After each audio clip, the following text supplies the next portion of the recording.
महाराज जी के आज के विशेषांक में रक्षा सूत्र परिवार के सभी सदस्यों का हार्दिक स्वागत है। इनके आश्रमों में कई बार हलवा वितरित होता था। यह सुनकर महिला संतुष्ट हुई। दूसरे दिन बाबा जी ने गुलाल की होली खेली। सभी बच्चों को गुलाल से शराबोर कर दिया। कई आँख मीचते भागे, लेकिन उनकी आँखों को कुछ नहीं हुआ। इन्होंने मुझे आश्चर्यपूर्वक बताया कि सारा गुलाल पीले रंग का ही क्यों था। मैंने अपनी बुद्धि के अनुसार कहा कि पीला रंग शुभ होता है। उन्होंने फूलों के पराग से ही होली मनाई। बाबा जी इनके यहाँ भी कभी लंबे हो जाते हैं, कभी छोटे। एक बार बाबा जी कोई पुस्तक पढ़ रहे थे। 6-7 बच्चे उनको तंग कर रहे थे। वे काफ़ी लंबे होकर पुस्तक पढ़ने लगे और बच्चे चुपचाप भाग गए। अब बच्चे पुस्तक तक पहुंच ही नहीं सकते थे। एक बार वे कमरे के दरवाजे से बाहर घूमते समय इतने लंबे हो गए कि कमरे में प्रवेश करना ही उनके लिए कठिन हो गया। वह महिला घबराई कि बाबा जी अब बाहर ही रह जाएंगे क्या। उन्होंने मुझको फ़ोन किया। मैंने कहा यह सब बाबा जी की लीलाएं हैं। वे जब चाहें पूरी तरह छोटे होकर कमरे में उपस्थित हो जाएंगे। स्मरण कीजिए, तुलसीदास जी ने रामचरितमानस में हनुमान जी के लंका प्रवेश करते समय उनके आकार के संबंध में क्या लिखा है। मशक समान रूप कप धरी, अर्थात उन्होंने मच्छर के सदृश रूप धारण कर लिया था।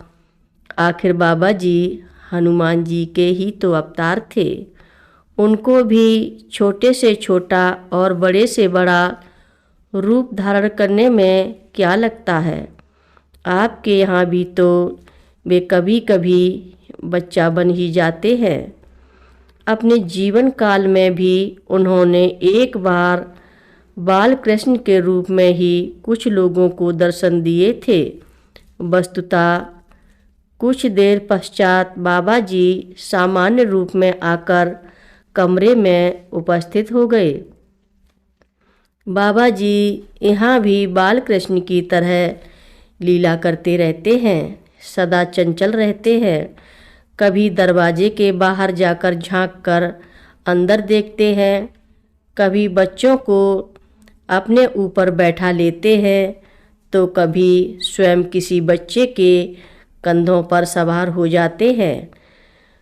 बच्चों को निश्चित ही उनके भार का भान नहीं होता, क्योंकि वे अपने वजन को हल्का कर लेते हैं। अपने जीवन काल में भी बाबा जी अपने शरीर के भार को बढ़ाने और हल्का करने के लिए प्रसिद्ध थे।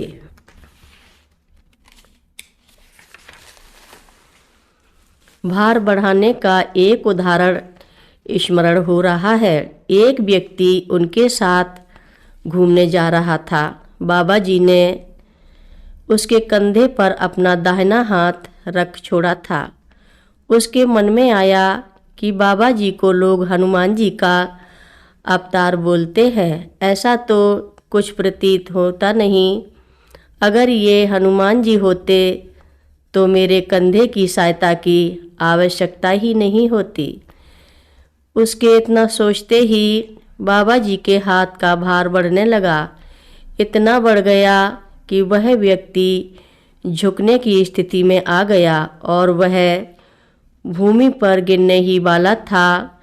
उसने विनम्र शब्दों में बाबा जी से कहा कि वे उसकी भूल को क्षमा कर दें। उन्होंने व्यर्थ उन पर संदेह किया था। बाबा जी तो करुणानिधान थे ही। उन्होंने तत्काल अपने हाथ के भार को पूरी तरह हल्का कर दिया।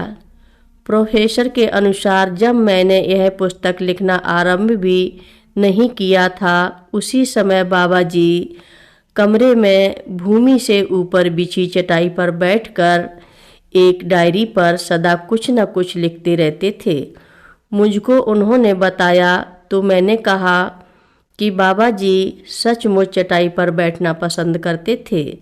साथ ही वे अपने जीवन काल के कुछ अंतिम वर्षों में नियमित रूप से डायरी लिखते थे, अर्थात डायरी लिखने की आदत उनकी पुरानी थी तथा अपने आत्म स्वरूप में भी यह आदत वर्तमान थी।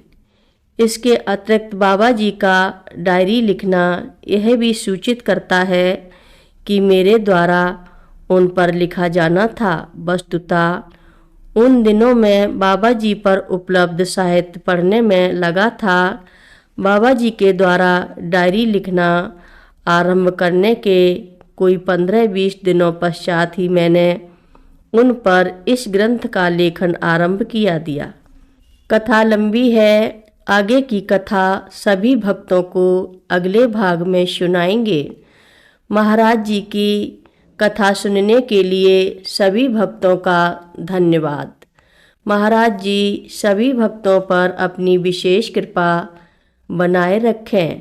सभी भक्त मिलकर बोलो नीप करोरी बाबा जी महाराज की जय बोलो।